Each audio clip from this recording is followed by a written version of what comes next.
Sa pagnanais na maging malusog, marami ang naniniwala. Mas marami, mas mabuti. Mas matagal, mas mabigat, mas matindi. Pero tama nga ba na mas mabuti kapag sobra?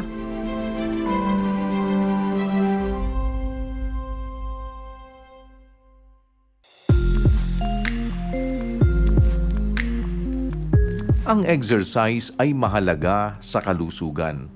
Pero tulad ng maraming bagay, may tamang dami at tamang paraan. Hindi naman po lahat ng mas marami, mas mabuti.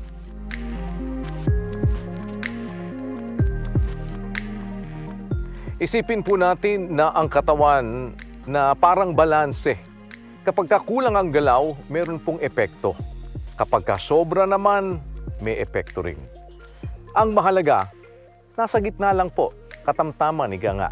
Kapag kulang sa pahinga at sobra sa exercise, napapagod ang katawan sa halip na gumaling. Kaya mahalaga po balansyado lang sa paggalaw at pahinga.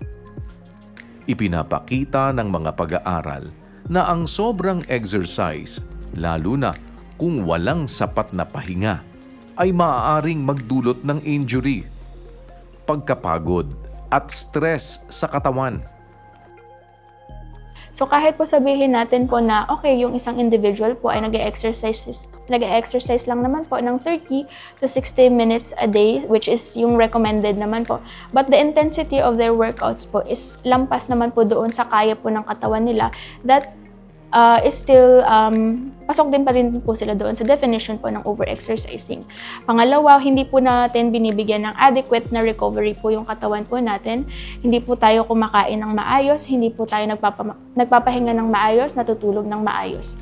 So yun po, isa po siya sa ng over-exercising po. Minsan, hindi napapansin na nasosobrahan na ang katawan.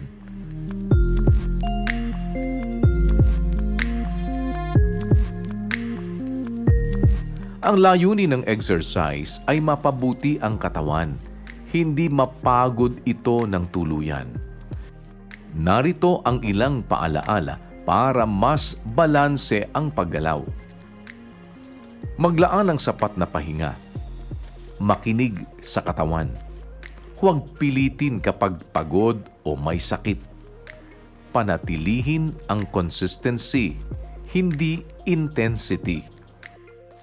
Hindi naman po kailangang sobra para maging epektibo. Minsan, ang tamang dami ang mas mahalaga. Ang pag-aalaga sa katawan ay hindi paligsahan. Hindi ito paramihan ng pawis.